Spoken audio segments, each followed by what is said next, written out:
Woodland Park is a communication magnet, and so as part of that theme, throughout this, no matter what they're learning, math, English, science, social studies, there's always a component of communicating what they've learned, speaking, listening, making a project or a presentation about something they learned. And one of the things we're really proud about with Woodland Park is they had significant growth. They're one of our schools who had significant growth, particularly in math this year, and that is in proficiency, not just growth, but in mastery of math. So we're super excited about that at Woodland Park.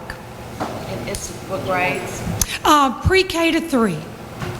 Pre-K to 3?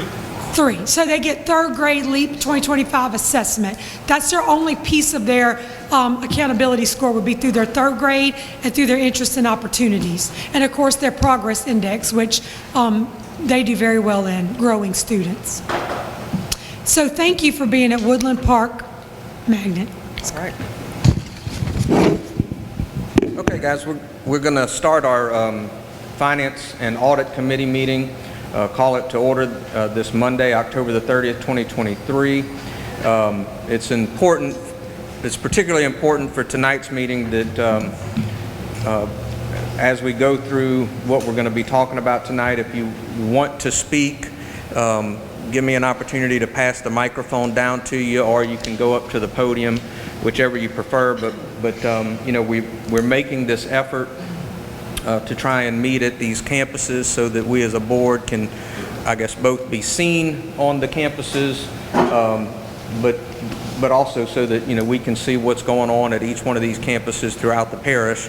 But that does create a technology issue because, you know, we have created the expectation over the years that we're going to be transparent and make sure that these meetings are recorded and made available for the audience that doesn't actually get to attend the meetings. But for that to work, we have to be careful to make sure we pass this microphone around so that the meetings can be recorded. All right. Again, we'll call this meeting to order. Ms. Jenkins, if you would, please call the roll. Mr. Duncan? Here. Mr. Anthony? Here. Mr. Moore? Here. Ms. Richards? All right. Ms. Richards had a family obligation for tonight, so she's not going to be able to make it. But a quorum is present. Tonight's meeting is solely devoted to consideration of some amendments to our salary schedule for this school year. We have been on a journey as a school system since the passage of our 1/2 cent penny sales tax a few years ago. The board and the community will recall that it was our commitment at that time when we presented this proposition to the parish that we would continually evaluate our salaries for every step and every position to ensure that we were paying salaries that were competitive with our neighboring districts or with any entity that was competing with us for employees. And so tonight I think we will have the opportunity to continue to do that, to maintain that commitment. The big news is that according to Lean Frog, the company that we commissioned to study our salaries, according to Lean Frog, with the passage of this amendment to the salary schedule, we will be competitive at every position and every step for our positions. The other big news, or something that I'm excited about, is that the ever elusive Christmas bonus will not be something that we will have to worry about voting on every year, that it will be ingrained, hopefully as a permanent fixture in the salary schedule. And so our employees will not have to send us emails every October asking whether they will be receiving a Christmas bonus. It will be assured. So with that, we're going to turn, well, I guess first I will take a motion to approve the administration's recommendation on the amendments to the 2023-24 salary schedule. Is there a motion, I guess, from either Mr. Moore or Mr. Anthony? I'll make a motion. Motion is made by Mr. Anthony. Mr. Moore, will you second that motion so that we, all right, seconded by Mr. Moore. All right, Mr. McNeely. If y'all would like to vote, we could go home now. Okay. All right. Good try. All right, so as Mr. Duncan said, the first item that I have on the screen, and you should have copies, is a chart showing the half-cent sales tax. And this is not revenue, this is fund balance. So this is over the last approximately 2 years, the fund has built up nearly $9.5–10 million in fund balance. That is due to the extraordinary collections of tax since COVID, since Ida. I think it's been prudent to wait and see if this is a bubble or if this is actually an increase in sales tax. As we get each month further away from those items, we are seeing that this tax is sustaining to the point that I do feel comfortable recommending the raises and pay adjustments that we're talking about tonight. So if you look at the chart, you see around November of 2023, you see a dip.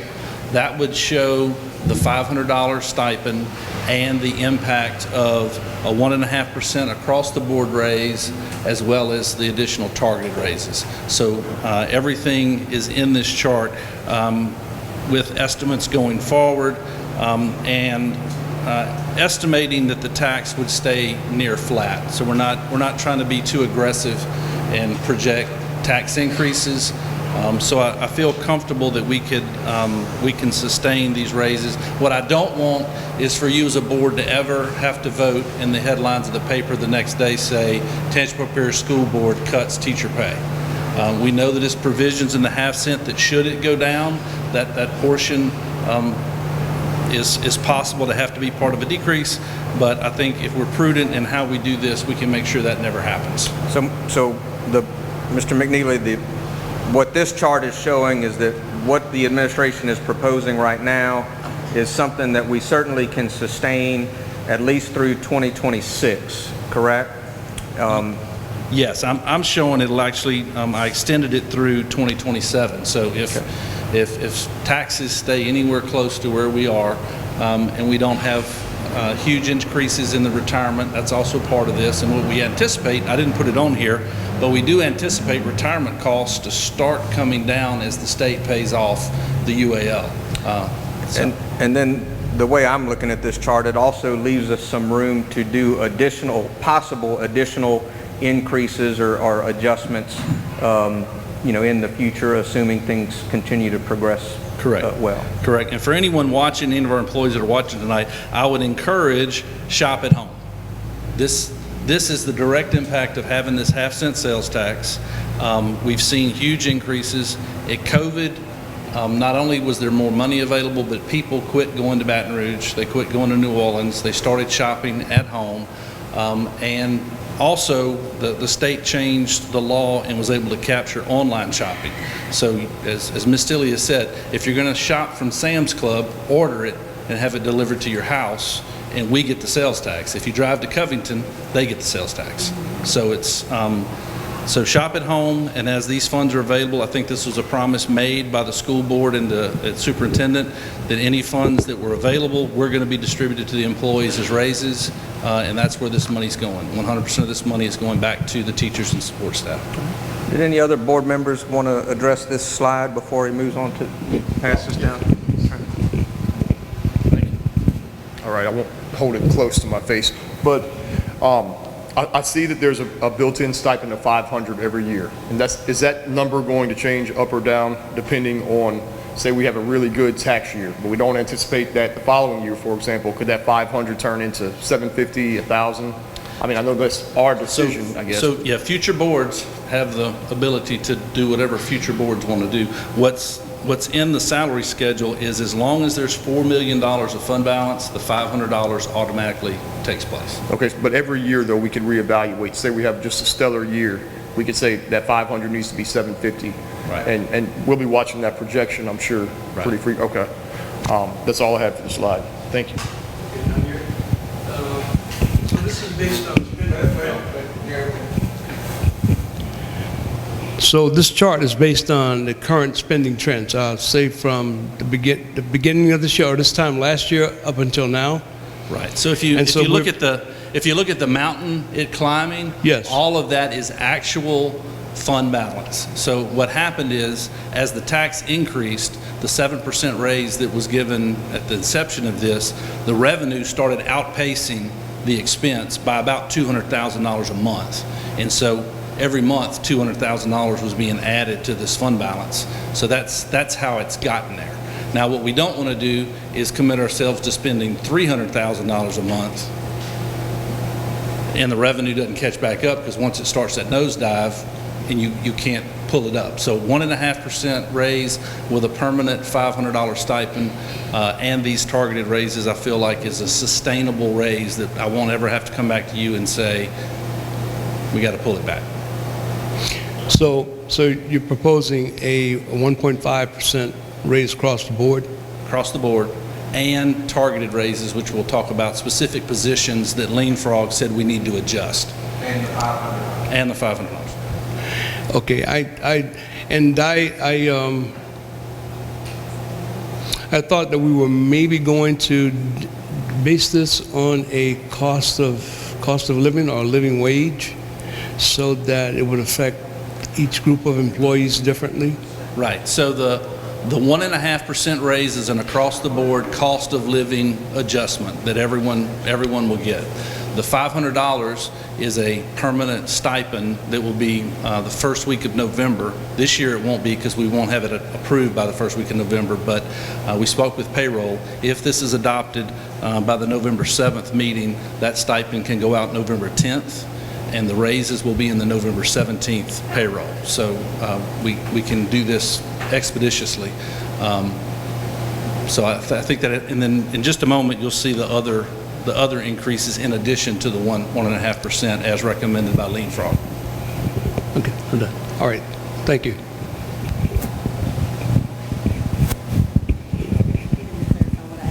Yeah. Oh, the 1.5% increase is for every step, every position, and it's for this year.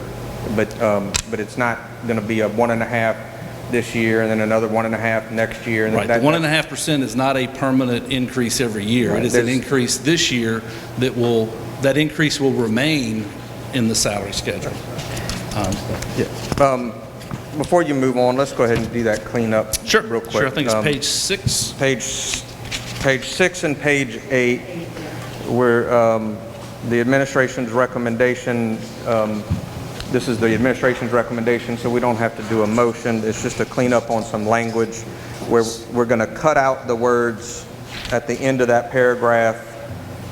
So would you like to, it should read, principals and assistant principals receive a stipend which includes these events. Right, so we're removing the word coaches, which is to clarify that coaches who work the events that they receive a stipend for will not get extra compensation, but if they're working some other event that is not part of their stipend, they will receive this extra compensation. So that extra That's word. that's page 6 and page 8, I believe. Right. The same. Same paragraph. Yeah. Okay. All right, so that's just part of the administration's That will be recommendation. corrected, so when it reports to the board, that change will be made. All right. You got that, Mr. Do we have to make a motion to? It's not a motion, it's part of the administration's recommendation to Clarify to fix that. That's just language cleanup. So we're removing coaches from that? So what we're removing in that paragraph, the last sentence of both of those paragraphs, the ones highlighted on page 6 and page 8, we're removing the word coaches. Again, the point being that we're clarifying, or we want to make sure that it's clear that if a coach that is working an event that they receive a stipend for will not get the extra $25, but a coach who, as a teacher, is working some other extracurricular activity that is not part of their stipend would still qualify for that extra compensation. So, Mr. I guess, why don't you go ahead and just talk about that change? Okay. Is there anything else about that change that we need to talk about? I don't think so. The point to it is teachers who are who are working an education event will receive their teacher's pay. But teachers working as taking up a gate or as a chaperone or something that is not education related will receive $25 an hour for those events. And this goes back to where the board passed a policy last year outlining or requiring that teachers were only going to be required to do a certain amount of duty, and that anything over and above that certain amount of duty, they had to receive compensation for. If they were doing duty, duty, like you said, that was related to part of their job description, they get their hourly rate. If they were willing to work any of these other extracurriculars, that they were going to receive this $25. I just have one quick question, Jeff. And you mentioned it, so I just want to make sure it's clarified in case somebody's watching. So if a teacher does open house or a curricular night, is that going to count towards their normal pay, or is that just part of their job description? I don't know.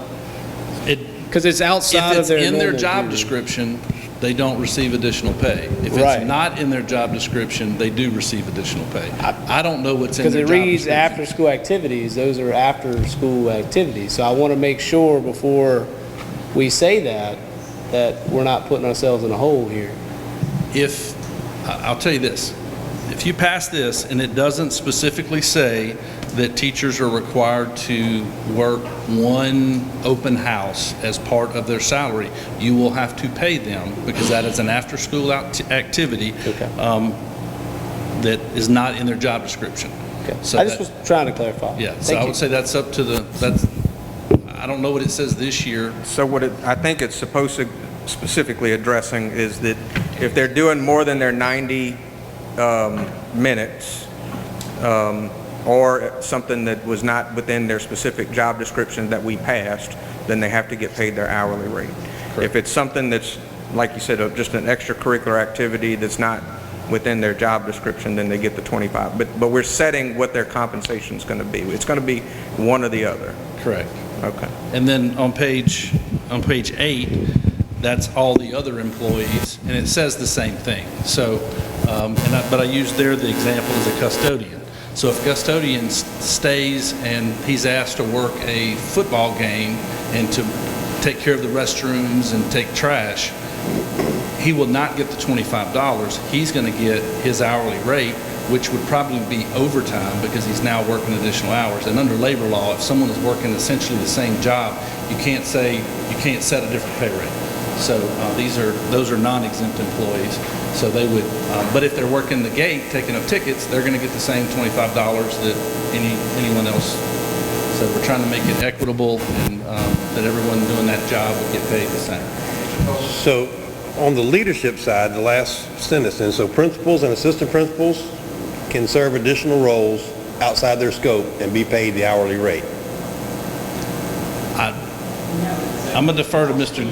Does to Mr. principals and Jinkle. assistant principals can receive stipend, which includes these events? Will not. Because that's part of the running the school. Okay, all right, good. The other thing, I think, I'm not opposed to this at all, but I'm worried that we are going to get inundated with examples.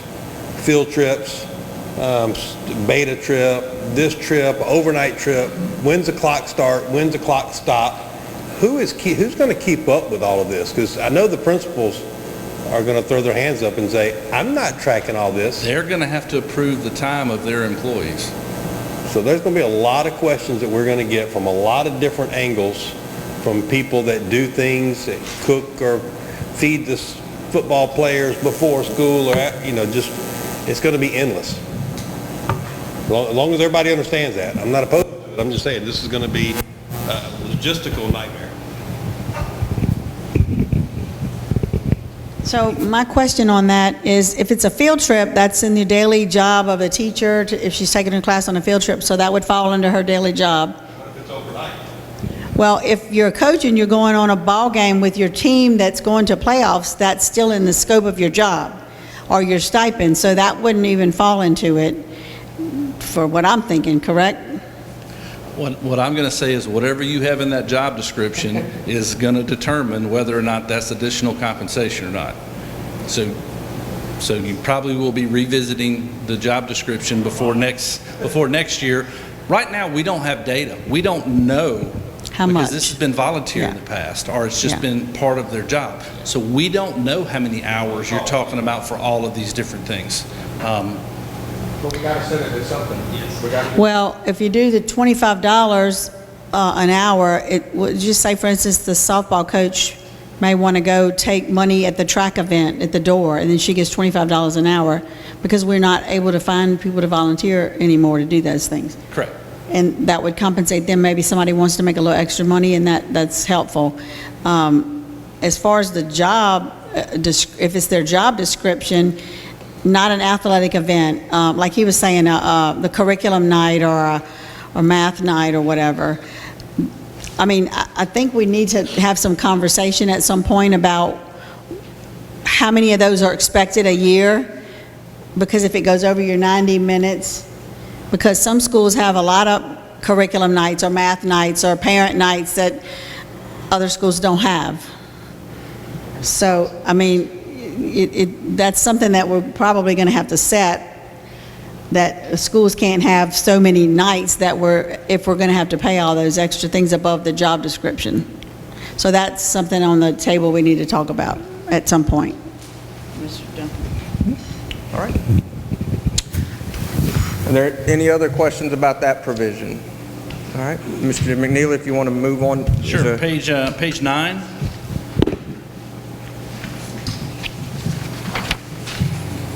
Page 9 is my attempt to follow the format that's been used in the past. So beginning with November, local half-cent sales tax 1.5% salary increase, beginning with November 2023, and in subsequent Novembers, a $500 stipend if the half-penny fund balance is at least $4 million as of June 30th of that year. So this, and it's the same thing for both the support and non-support, support and certificated. And again, we anticipate that we will have that balance at least through 2027 and hopefully every year thereafter. Correct. What was that? Oh, so to be clear, we're not raising the annual salary for this entire year. We're raising the salary, and the pay would be adjusted as of November. So they will see an increase November through the rest of the year, and that increase will carry over to the next year. We're not going to figure out what the annual salary would be and try to go back and pay August, September, October, and put that at the one. You can't do that. You can't do a retroactive pay increase. So just so everybody knows, well, whatever the annual salary is would be divided by 12, the new salary divided by 12, and that's what the monthly amount would be going forward for the rest of the year. Say that right? November forward. So just to clarify, this 1.5 cent fund is going to do the 1.5 and the 500. What about the $25? That's coming out of general fund? Or that's coming out of the EDIF fund? I think it's going to have to, there's not money in the general fund to fund this. Okay, so We got a $4 million cut by Okay. MFP, so, and we don't know what it is, so. Okay, just making sure we know where the $25 extra is coming out of also the EDIF money. Okay. Thank you. Yeah, I did. So is this the administration recommendation to have the floor at 4 million? I mean, we can alter that if we needed to. You know, you probably don't suggest that, but if we're seeing that we're going to keep a balance of 3.8 million, then we can just come back and change this particular number if we had to. This is your policy. Okay, got it.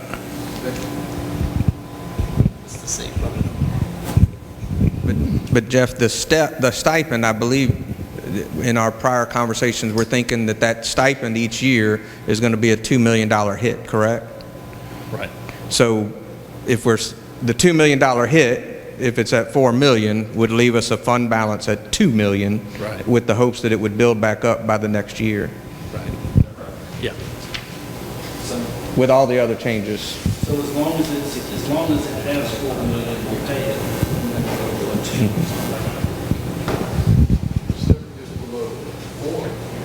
Right. So that's why. So when you get to each one of these dips was 2 million. That is. It is. Right, so that's why it's on there every time. That's why we can do it.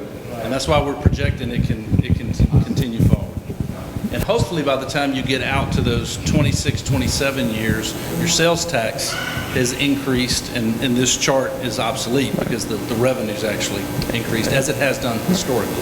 And like I said, and the board can make adjustments each year we adopt the salary schedule if we see numbers.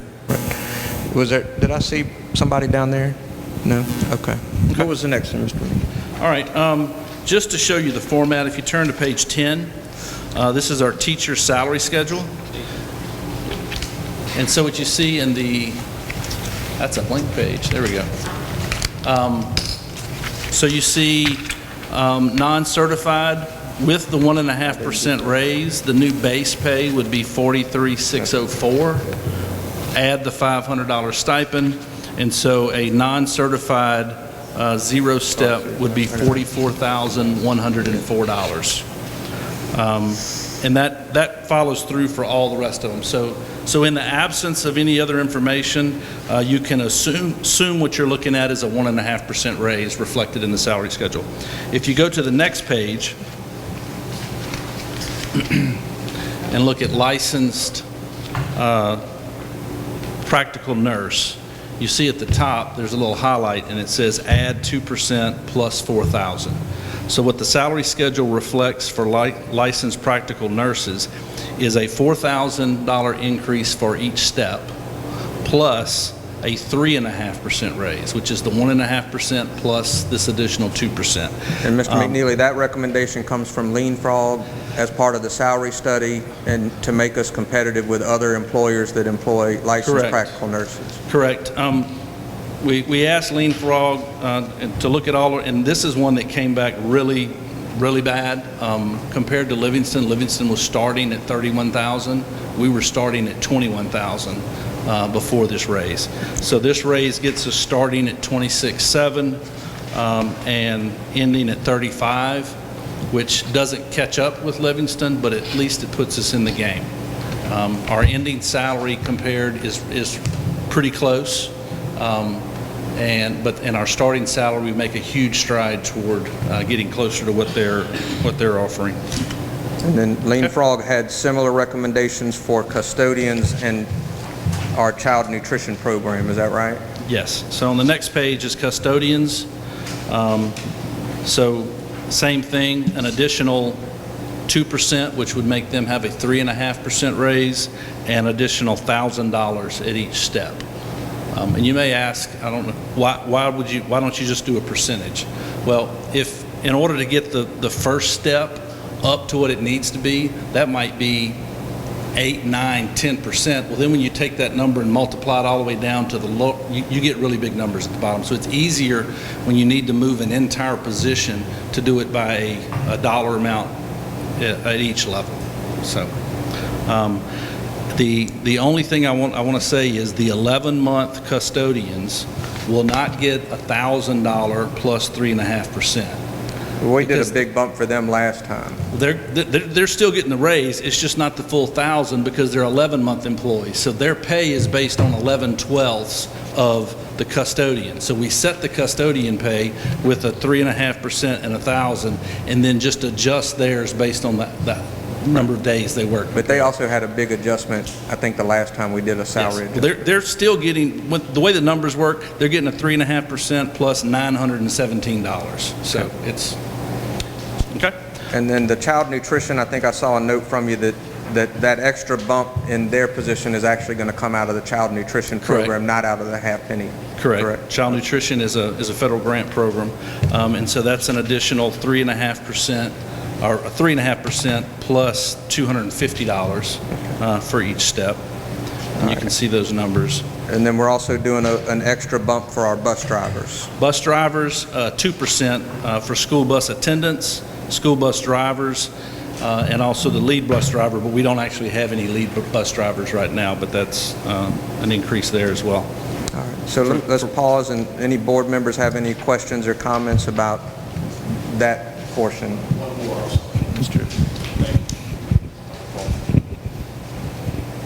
Ms. Janice actually asked me to ask this. So it looks like the paras are just getting the 1.5 and the $500.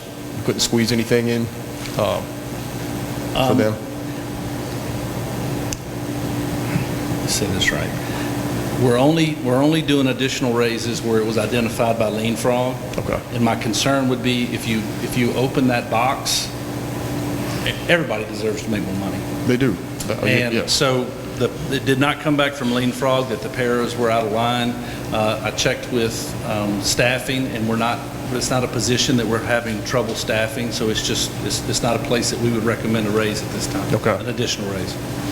I would like to say, and I'm sure you'll keep us abreast of how this is all playing out, but this may not be it. I just want to make sure that everybody understands that point. We could come back next year and everybody gets another 1 or 2%. Of course, we'll have to see tax projections. When do we actually, that's a good question, when do we actually receive the tax benefits? Is it on a monthly basis or is it after? Okay, gotcha. Yeah, so so like at the next Finance Committee on the 7th, I'll give a report of here's where the sales tax is for, what month is this? We'll have October's collections, which is September sales at that point. Okay. Got it. So while you're talking about the paraprofessionals, I feel like they get a lot of work extra right now because there's no substitute teachers. And so they're working a lot extra, and I'm understanding that they're filling in still where they're not supposed to be filling in as a full teacher, and so we need to fix that, or they need to be able to get a form to fill out that they get extra money, because we're still having our paras actually teaching a class, and they're not supposed to be, by our policy, actually being responsible for the classroom. They're supposed to be an assistant to the teacher. So I know if it's not on the Lean Frog thing right now for us to do that, but we really seriously need to do something for the paras that are having to actually teach a class. Yeah, and I was just going to point out, or echo what Trent said. You know, we adopt this salary schedule every year at the beginning of the budget year. This time, though, because we're doing an extra raise intermittently. I mean, we're doing it because we wanted to do the work to try to help catch up. But yeah, we will revisit this. I think it's in June or July each year we adopt the salary schedule typically. Right. So we'll have another chance to make an additional adjustment before the next budget year. Okay. Okay. All right. If we move past the salary schedule pages and move to page 21. 22, let me see where the next change is.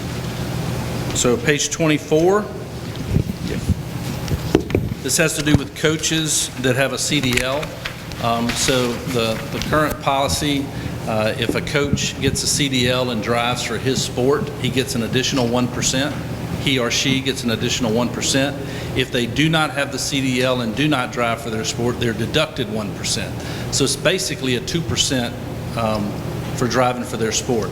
One of the issues that's been communicated to us is they only get the 2% for one sport, but they may drive for basketball and for baseball and for track and for, so what we're recommending is they get stay with the 2% for their primary sport, understanding that all of this is going to get looked at with the committee to look into athletics and everything. And if they drive for anything else other than their primary sport that they get a stipend, they would get bus driver pay for that turned in on a bus driver timesheet. So they'll have the opportunity to make more money if they're driving for any other sport besides their own. Correct.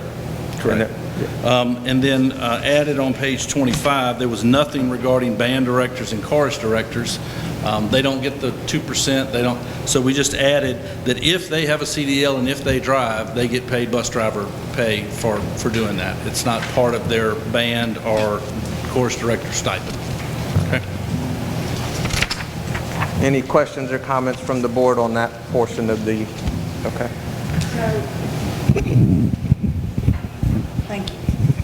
So on the coaches stipend, so if they're getting a stipend for football, and that's their main sport, but they also are an assistant on another sport, and they get the smaller stipend, does that mean they don't get the CDL, or their main sport that they're head coach of that's their stipend, and that they drive the bus for that. Right, so my understanding is, if they coach 3 different sports, they're only getting the 2% added to one sport. Yeah. So whichever one they get the 2%, they're not paid extra. The other ones, they get bus driver pay for driving. Okay, yeah, because we have a lot of coaches that drive, I mean, they get the stipend, but they get 2 stipends, in other words, Right, but their main sport is the biggest one. right. Okay. That's addressed on page 26. Wait, let me look. Well, I got the, The red section of page 26. Yeah, coaches with CDL who drive for any Okay. sport or event that is not their primary sport will receive bus driver pay for that trip. Okay. So we can go ahead to page 26. That is our extracurricular activity. You see a lot of red ink on there. We attempted to fix a problem as far as our cheerleader, dance, drill teams, all these other ones were not receiving a stipend. The schools were getting money, and then they were having to figure out how to pay all these. The unintended consequence is that when we said, oh, we're going to pay the cheerleading coach a 5% stipend, if that coach was a para, a 5% stipend was significantly less than what they were making last year. So what this does is we're reestablishing that each school gets the same funding that they had last year. So a high school would get $7,500 per school plus $5 per student. And with those funds, the principal can make the decision that we're still going to pay the 5%. But if that 5% only pays them $1,300 and the principal says, oh, I want to pay them $2,500, they can use those funds to gross them up to the $2,500 maximum that you have in the policy. So we're trying to fix an unintended consequence and give the principals, so that's what the bold line says, the allotments below may be used to increase the 5% stipend for coaches up to the maximum of the compensation limits.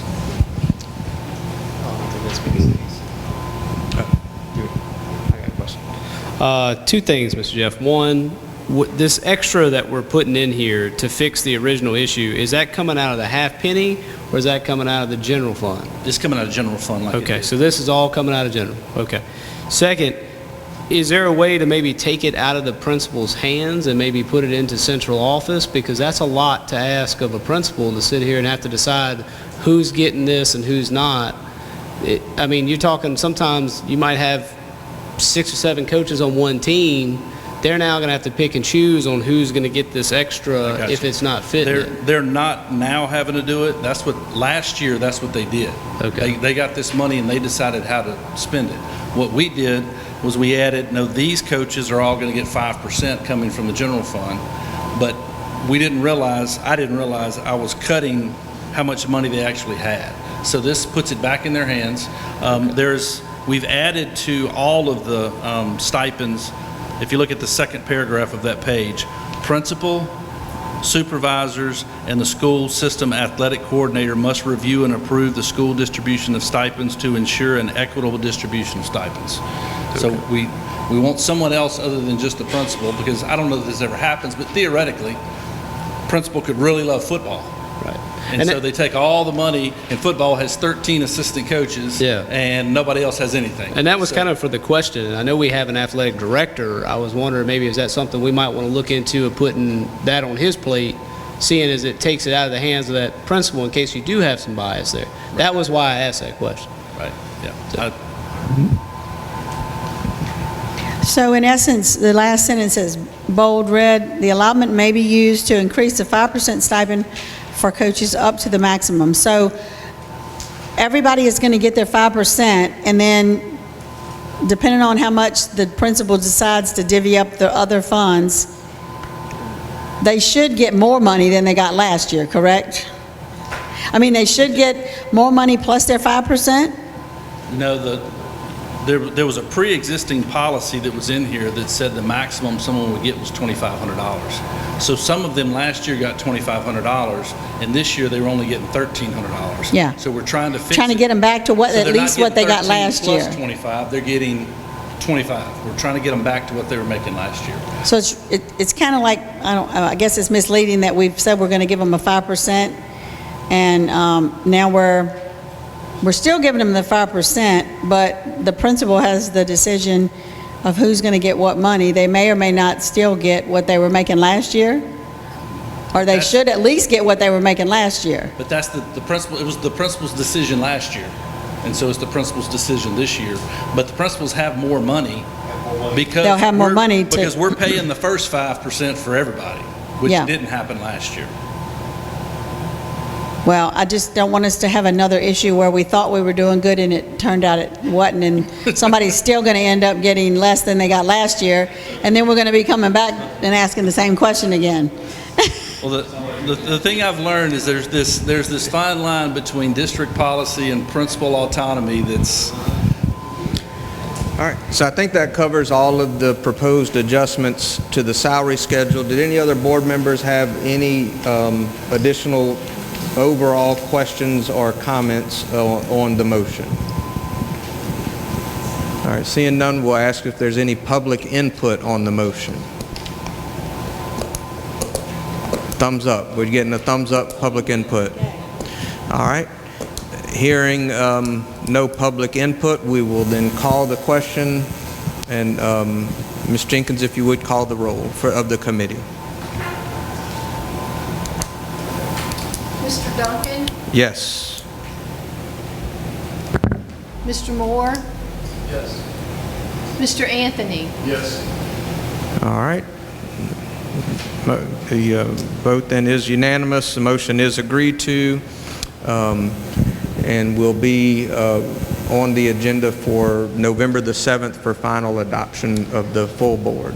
So what's going to happen now is we'll instruct payroll to begin working to get all this ready to be uploaded. So when you make the final vote on the 7th, we can distribute the stipend on the 10th, and the raises will go in, because there's an early check in November due to Thanksgiving, November 17th. If anything is changed at that board meeting, then it doesn't happen in November. Okay, so. Right, don't mess it up. You're welcome. Don't mess it up, guys. You're welcome to amend it, but please amend it tonight so that it can be. Well, look, Mr. McNeely, thank you for your work and the work of your department on this. I know it was an awful lot, and it was an awful lot to get done in a short window, because Lean Frog just sent us all of this stuff late last week, I think. And then thank you to the rest of your department that's actually going to make all of this happen on such a short turnaround. I know our employees are really going to appreciate that, getting it all done on time. So It'll be wonderful if all our employees take that $500 stipend and shop at home. yes, all right. Thank you. This meeting is adjourned, and I think if you want to walk around campus before you leave and see how clean and beautiful it is, we can accommodate that. All right, thanks. Good night.